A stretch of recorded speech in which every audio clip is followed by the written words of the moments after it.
I know the solution."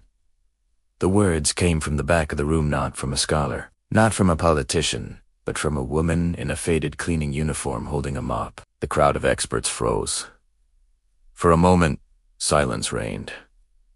And 10 minutes later, every person in the room was on their feet, applauding her. The grand hall was filled with tension. Rows of polished shoes tapped nervously against the marble floor. At the front, leaders, engineers, and businessmen sat beneath chandeliers that glowed like captured suns. They were there for one reason: to solve a crisis that had no answer. For weeks, the city had struggled with blackouts, water shortages, and crumbling infrastructure. Millions of lives depended on a solution. Yet despite charts, speeches, and heated debates, nothing made sense. Every proposal was tangled in cost, politics, and pride. In that hall, the most powerful minds had gathered, but they were failing. And then came the voice no one expected. The woman no one saw her name was Rosa. She was the cleaning lady of the building. For 10 years, she had walked those floors unseen. Her job was to sweep, polish, empty trash, and disappear before the first suits arrived in the morning. To most, she was invisible. The smell of lemon polish clung to her hands. Her shoes squeaked faintly against the tiles. Her back ached from lifting buckets heavier than herself. Yet in silence, Rosa had listened. She had heard the debates echo off the walls, the frustrations muttered under breath, the secrets spilled in tired sighs. And though no one had asked her, she'd been thinking. The wound of dignity. Rosa's life was not easy. She had grown up in a poor neighborhood where water itself was precious. She knew what it meant to ration every drop, to fix broken pipes with tape and prayer, to light candles when the grid collapsed. What the leaders called infrastructure failure. She had lived as survival. To her, it wasn't just numbers on charts. It was the sound of a baby crying when the water stopped flowing. The sight of a grandmother fanning herself in a sweltering room with no electricity. The sting of shame when her neighbors whispered, "Nobody cares about people like us." And now she stood in the same hall as the men who claimed to have answers. Only, they didn't. The moment of courage when Rosa spoke, the hall froze. Every head turned. A murmur swept through the crowd. Some smirk. Others frowned. One man whispered, "Who let her in?" But Rosa's voice did not shake. "You don't need $1 million plan," she said softly. "You need a human one." The officials laughed under their breath, yet her eyes remained steady, fixed not on their pride but on the problem itself. "Every night I clean these rooms. I hear you argue about costs, about power, but I know what it feels like to live with nothing. I've seen families survive where there is little, and the solution you are searching for, it's simpler than you think." Escalating tension, one official snapped, "This is no place for janitorial advice."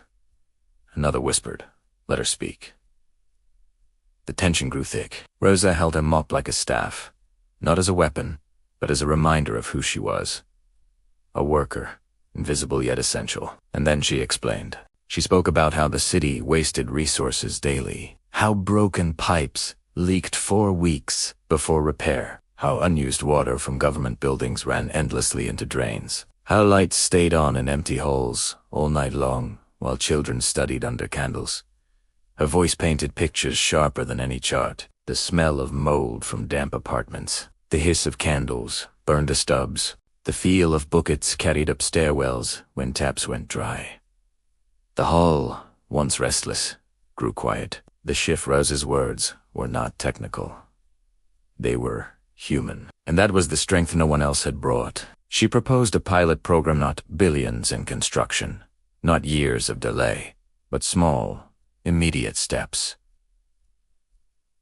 Fix leaks in government buildings first, turn off lights after hours, redirect the saved resources to the poorest neighborhoods. She had even kept her own notebook, filled with observations from years of cleaning, each detail written in her careful, looping handwriting. Her hands, rough from bleach and scrubbing, held solutions worth more than polished reports. "Sometimes," she said, "you don't need to build something new. You just need to stop wasting what you already have." The unexpected power one by one. The smirks faded. The men who had dismissed her leaned forward. The women who had frowned now nodded, and when she finished her 10-minute explanation, silence lingered not of doubt, but of recognition. Then came the sound. Hands clapping. First from the back. Then the middle. Then the entire whole. The applause rose, wave after wave, until even the chandelier seemed to tremble with the force of it. Rosa lowered her eyes, embarrassed. But in that moment the invisible had become undeniable. Wisdom does not always wear a suit. Sometimes it carries a mop. The climax, the city leaders voted to adopt her proposals immediately. Within weeks, leaks were repaired. Waste was reduced. Lights no longer burned in empty halls. The savings redirected electricity to schools and water to dry neighborhoods. Families felt relief, not from billion-dollar projects, but from dignity restored. And at the heart of it all was Rosa, a woman they had not seen, now seen by an entire city. The resolution months later. Rosa still cleaned the halls. Her mop still squeaked across the tiles, but now, people greeted her with respect. They knew that when she walked into a room, she carried not just a broom but the memory of truth spoken when no one else dared. Respect is not given to the loudest voice. It belongs to the one who speaks the truth, even if no one expects it. This story is not about politics or plans. It is about dignity, about the power of ordinary voices in extraordinary moments. Rosa did not hold a title. She held courage. She did not own a microphone. She owned truth, and in 10 minutes, she proved that wisdom belongs not to status, but to humanity. If this story inspired you, share it with someone who has ever felt invisible. Comment below. Do you believe simple voices can sometimes solve the hardest problems? And subscribe for more stories that reveal the hidden strength in ordinary lives, because sometimes the greatest solutions come from the people no one thought to ask.